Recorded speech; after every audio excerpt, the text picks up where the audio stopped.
cada vez mais comum consumidores insatisfeitos usarem as redes sociais para desabafar sobre algum produto com defeito, serviço mal prestado ou até sobre a empresa.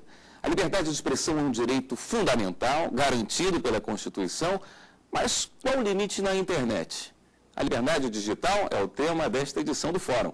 Para falar sobre o assunto, nós recebemos o advogado Rafael Maciel, especialista em Direito Eletrônico e Digital, e o sociólogo Marcelo Barra, pesquisador de redes sociais da Universidade de Brasília. Antes de iniciarmos a entrevista, acompanhe a reportagem.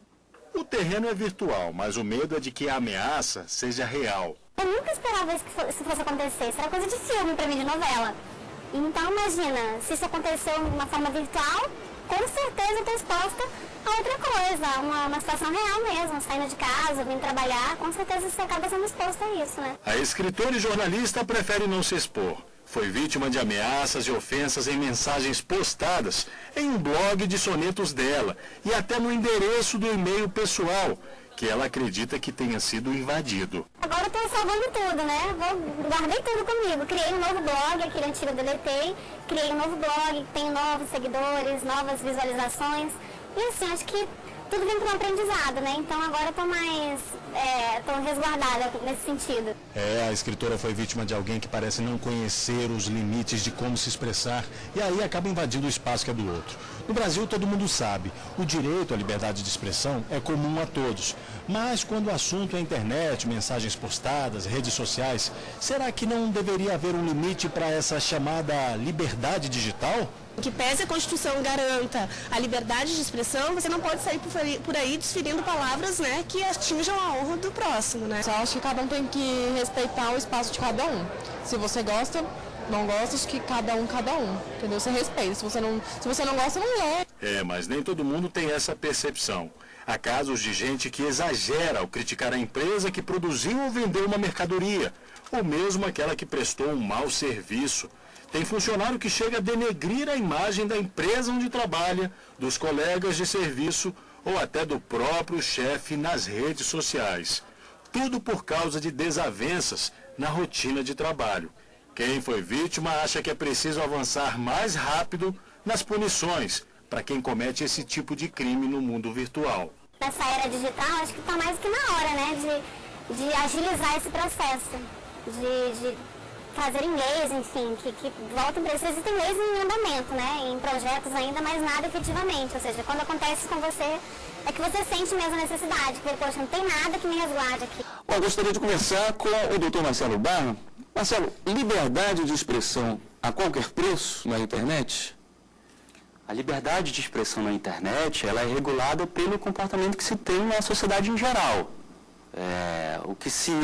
Do modo que se comporta no dia a dia, nas ruas, nas salas, nos escritórios, a internet ela deve reproduzir esse comportamento do mundo físico.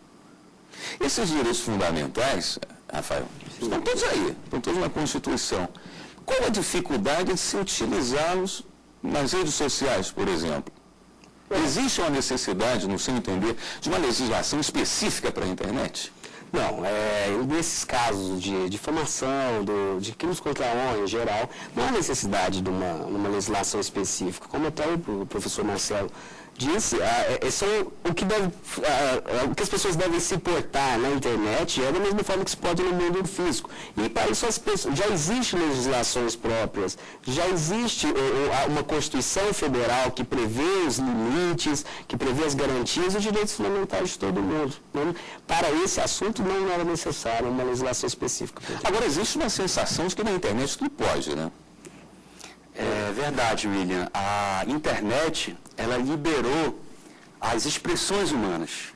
Quer dizer, ela deu asas tanto à imaginação, que antes era, por exemplo, limitada aos escritores, autores de novela, e deu mais liberdade, porque o meio de comunicação, ele era de um para vários, o emissor e os receptores.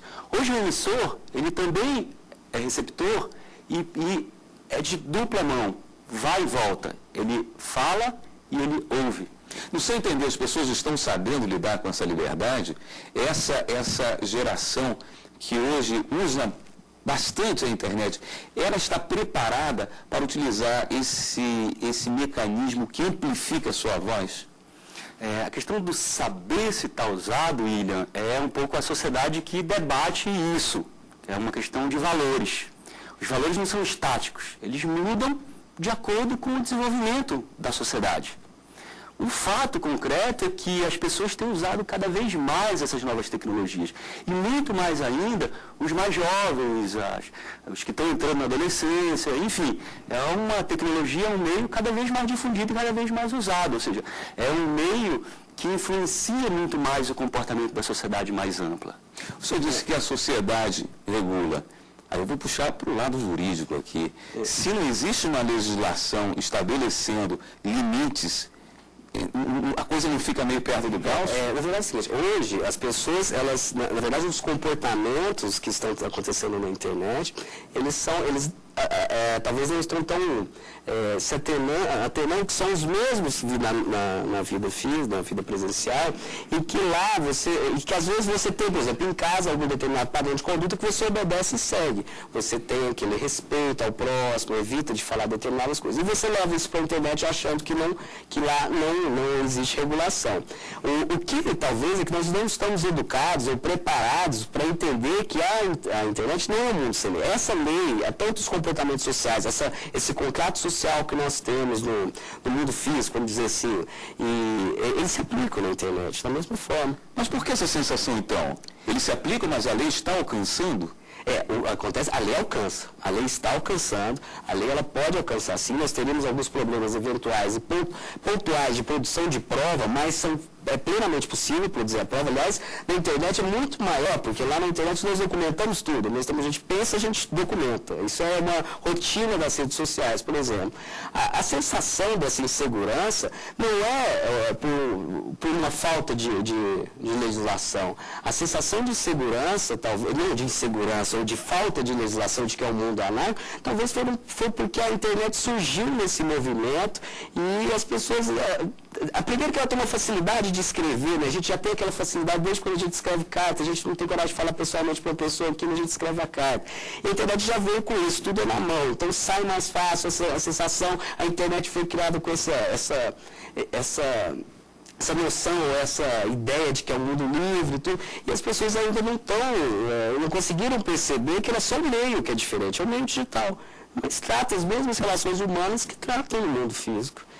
Agora, entender essa carência que as pessoas têm, ou essa sensação de impunidade que tem na internet, na verdade, até o professor Marcelo pode até ajudar mais, porque é uma questão muito mais de sociologia das pessoas, de como essa geração Y foi inserida nesse meio, do que efetivamente por falta de legislação. Você abre o Facebook e a frase do local onde você deve digitar é no que você está pensando. Quer dizer, chama realmente para o debate, chama para a troca de ideias. Uma legislação pode vir a ferir a internet? Ela pode ser um meio modificado se errarmos ao legislar sobre esse espaço? Sem dúvida, William. Eu acho que você toca numa questão fundamental, porque isso são direitos, são garantias, né, fundamentais, são cláusulas pétreas, são garantias de que a Constituição ela existe. Né? Caso, justamente como você falou, se erre de mão, simplesmente se prova que a Constituição não tem valor algum. Porque não é uma Constituição para a internet, uma Constituição para o mundo, como o Rafael colocou corretamente, presencial. É um mundo único. Agora é um mundo muito diferente do mundo de 20 anos atrás. Né? Então a internet, ela também tem um outro aspecto que ela ajuda a impulsionar a mudança do mundo que não acessa a internet. E que cada vez mais acessa. No Brasil, por exemplo, o acesso é muito limitado ainda, em comparação com a televisão ou com o rádio. Né? Então, a sociedade ela impulsiona uma transformação. A questão de o que você está pensando, justamente ela incentiva o debate, a transparência, colocar a ideia para se chegar em alguma outra conclusão. Porque nunca se sai mesmo de um debate. Todo mundo muda. Aquele mais conservador, remitente, vai pensar algo, vai ter uma ideia diferente, mesmo continuando pensando da mesma maneira, ele vai ter uma noção do outro, da alteridade. Isso é um aspecto. O segundo aspecto que eu acho muito importante falar em relação à internet é que ela impulsionou muito fortemente os movimentos de democratização da sociedade. né? Então, da onde vem esse sentimento de medo, de insegurança? Normalmente vem as pessoas mais velhas, com mais salário, mais recursos, não conseguem compreender que mundo é esse que está vindo da juventude, dos jovens. E aí não se dão conta que está se modificando o comportamento como resultado da forma de vida que se tem hoje, que é bastante diferente de 15, 20 anos atrás. Em relação até essa questão de não entender, né, como que funcionam as coisas, a sensação, a privacidade, por exemplo, que é um exemplo típico, né? A gente entra em casa hoje, a gente está numa sala, você tem essa sensação tradicional de que eu estou num ambiente reservado e que ali ninguém está vendo nada do que eu estou fazendo. E aí a pessoa, nesse sentimento, ela entra no seu computador. E ali também, né, talvez ela é impulsionada por esse sentimento do físico, né, de que ali não está, ela está sendo respeitada a sua privacidade, ela também começa a se expor demasiadamente nas redes sociais. Ela joga para uma multidão que não jogaria para 5 pessoas. Joga para a multidão, documenta isso, que é o mais sério, ela documenta, então não adianta, às vezes tem uma postagem, você apagar em seguida, muitas vezes é tarde demais, porque isso já foi para frente, e você ofende. E as ofensas, em caso de ofensa, ou os danos que talvez sua fala pode ocasionar, vão ser sentidos no mundo presencial. Né? Não gosto de dizer que é o mundo real, porque o mundo real é o mundo que nós estamos hoje, virtual, mas é o mundo ali, a sociedade tradicional que nós estamos acostumados. A pessoa, quando coloca alguma coisa na internet, ela torna pública, ela deixa de ter direito sobre aquilo. Por exemplo, uma pessoa que coloca uma foto sensual e depois se arrepende e retira. Porém, aquela foto já está ali, ela começa a entrar em outros sites, começa a passar para os amigos do trabalho, para o pessoal da outra rua, pessoal do outro país, do outro hemisfério. Enfim, essa pessoa perdeu o direito àquilo porque ela abriu mão da sua privacidade ao jogar na internet. A questão da imagem em si, ela tem a qualquer tempo o direito de reivindicar a sua imagem. Aí o que talvez seria a grande problemática seria da indenização, se ela teria esse direito à indenização. E pelos direitos fundamentais, as ponderações que vêm sendo feitas já na jurisprudência, é de que nesse caso, como ela teve o primeiro momento de exposição, ela teve essa intenção de exposição, ela não poderia alegar depois alguma violação do seu direito, porque ela mesma teve esse interesse de se expor. Agora, se for para outros países, tem que ver o contexto também de que isso foi colocado, né? Para onde que foi colocado. Quando você fala em colocar na internet, tem que ver como que foi colocado isso. Se às vezes ela colocou uma foto no ambiente de uma rede social com um controle de privacidade e que ela teve o cuidado de olhar se aquele controle de privacidade estava sendo adequado. E que muitas vezes, talvez não foi observado, ou por ignorância, ou por falta de esclarecimento da empresa, do provedor desse serviço. Então, às vezes, uma pessoa desavisada pode colocar uma foto sua íntima e ela tomar umas proporções que não eram do interesse dele. Agora, se ele coloca num blog aberto, aí era o interesse de se expor. Nós vamos para um rápido intervalo e a gente volta daqui a pouco com mais informações para você sobre liberdade digital. Não saia daí.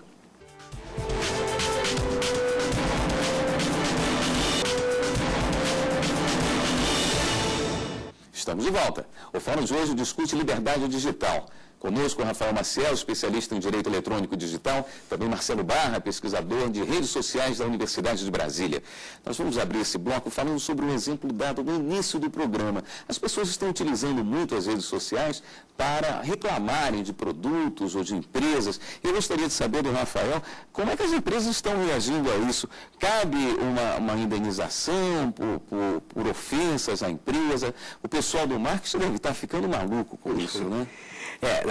O que tem que... As empresas elas estão investindo nisso porque realmente é um meio eficaz de reclamação, os consumidores estão utilizando e não tem como fugir dessa realidade. Agora, os consumidores, eles têm assegurado seu direito de reclamação, mas em relação à indenização, o que o consumidor precisa fazer? Ele precisa reclamar objetivamente sobre o vício, sobre aquilo que está incomodando, o produto que não foi entregue, o serviço que foi mal prestado. Mas aquele cara que sobe no carro, quebra o vidro e joga a máquina de lavar no chão, já pode ser visto como certo exagero? Caminho, talvez, é porque ele está exagerando, o exagero pessoal dele. Né? É muito complicado de se permitir uma indenização para a empresa.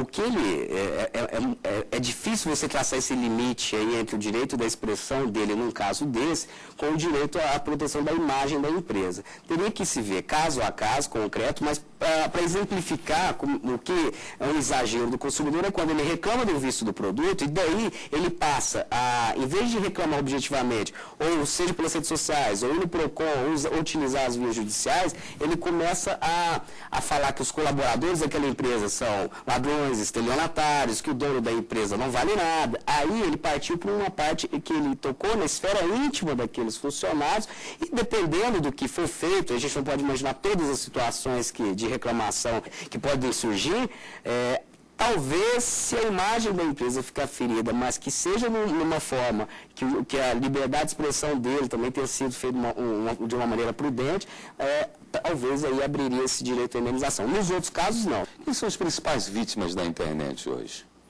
As principais vítimas, William, da internet são muito claras. Os ditadores, os tiranos, aqueles que cometem crimes contra a sociedade, né? Os grandes criminosos. Né? Na verdade, infelizmente, aqueles que controlam a sociedade. Essas são as principais vítimas. Acho que o Rafael foi muito feliz ao colocar como que as empresas estão sendo obrigadas, estão sendo levadas necessariamente a mudar, dada a tecnologia. Quer dizer, a tecnologia, ela se tornou, de certa forma, um motor da sociedade. Quer dizer, as empresas que não acompanharem isso, dada justamente como ele colocou, a eficiência, a eficácia da reclamação, da publicização, da divulgação dessas informações, a empresa ela vai ficar condenada. Por outro lado, as empresas se tornaram as maiores do mundo, são as empresas detentoras dessas tecnologias, porque são justamente as empresas que puxam todo o restante da economia, todas as outras empresas, ou seja, todas as outras empresas têm que vir a reboque delas. Quando você comete algum desses crimes na internet, a legislação já entende que isso é um agravante, porque quando você atentava a imagem, a honra de uma pessoa e atingia 5, 10 pessoas, tinha um peso. Hoje, quando você põe na internet, é impossível, inclusive, mensurar quantas pessoas vão ter acesso àquela informação, o tamanho do dano que você pode causar. A legislação, ela já prevê um agravante para casos assim? Em relação ao aspecto criminal, de um crime, questão de difamação, calúnia, injúria, se ele é cometido no meio que é facilitada a publicização, que é o conhecimento de um público maior, né, aí há uma pena maior, para isso. Em relação à indenização civil, não há uma lei específica nem para nenhum tipo de dano, assim, quantificando qual é o dano que a pessoa vai sofrer, mas isso seria um fator que o juiz deve levar em consideração. Inclusive, há alguns que fazem conta, né, de quantos retweets foram feitos com aquela mensagem ofensiva, não, mas são meros exercícios, não há nada legislado a respeito disso, exceto na parte criminal, que aí sim é um agravante da pena, porque é um meio, a internet, claro, que facilita a propagação do dano. Nós temos uma quantidade razoável de delegacias especializadas? Não temos. Nós temos uma em São Paulo, eu não quero falar todos, porque também posso cometer em algum estado que está instalando ou que já tem instalado. Nós precisaríamos ter muito mais. Nós precisaríamos ter delegacias especializadas com técnicos, e não adianta ter técnico também só para receber reclamação. Precisa ter estrutura de perícia.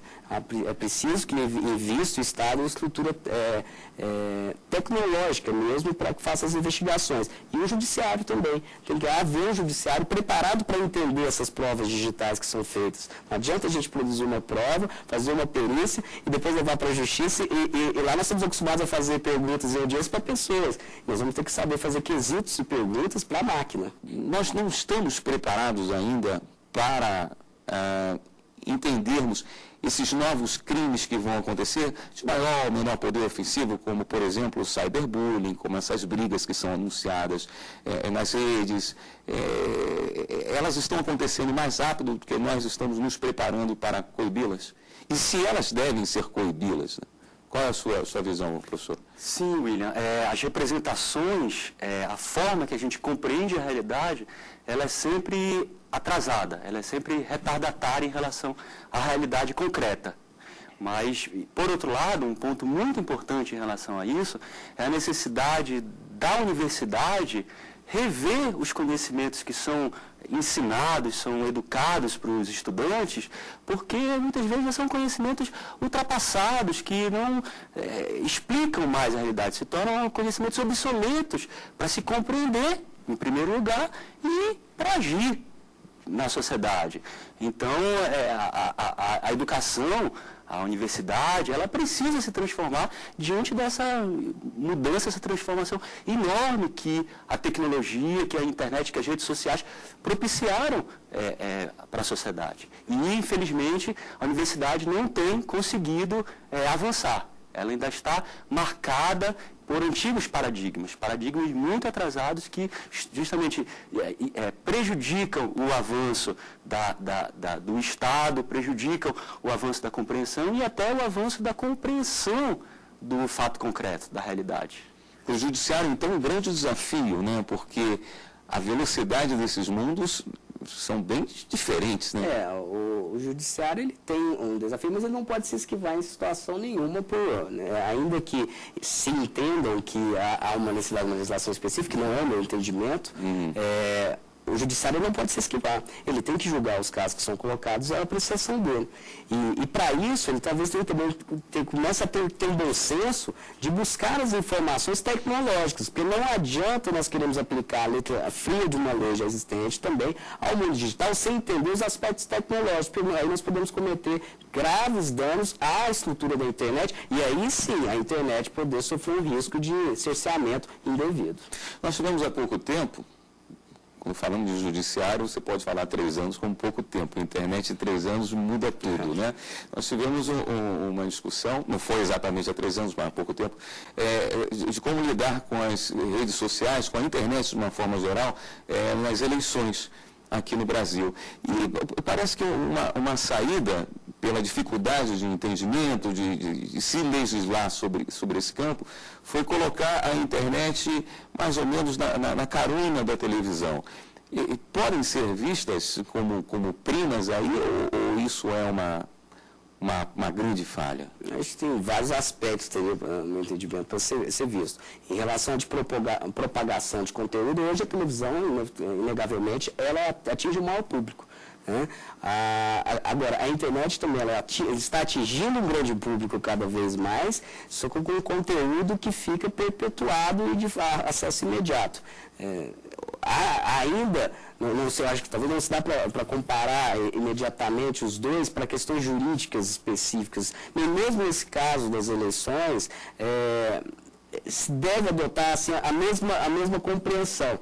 Mas, até mesmo por essa decisão recente, o que foi colocado foi uma falsa ideia de que o Twitter era uma comunidade em que havia um controle de privacidade, quando de fato não é. E aí a decisão, no meu entendimento, foi acertada, porque ali você também se propaga assim, essa informação durante muito tempo.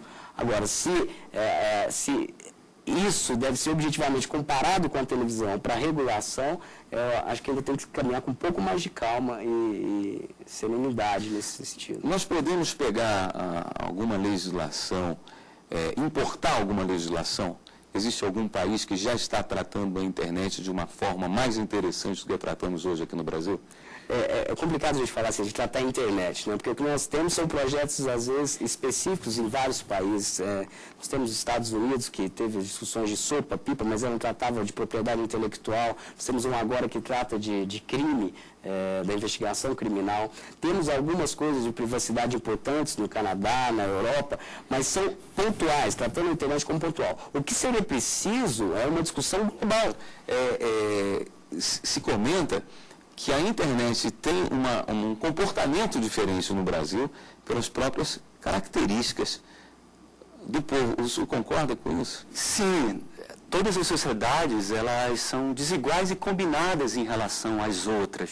A internet não torna tudo homogêneo. Existem questões estruturais que são muito mais fortes do que um meio de comunicação. E a internet, ela é um meio de comunicação. Claro, um meio de comunicação que afeta a sociedade. Mas existem questões estruturais de poder, de recursos, de acumulação de capital, de dominação, que vão muito além da internet. Temos muito para discutir sobre esse tema, não tenho a menor dúvida. Mas eu acho que já levantamos alguns pontos. Eu gostaria de agradecer imensamente a presença dos senhores. O fórum está terminando por aqui, agradecendo a participação de Rafael Maciel, especialista em Direito Eletrônico e Digital, também professor Marcelo Barra, pesquisador de redes sociais da Universidade de Brasília. E agradeço também a você que nos acompanha toda semana. Até o nosso próximo contato. Lembrando que você pode enviar sugestões para o programa, hein? O endereço eletrônico é fórum@s stf.jus.br.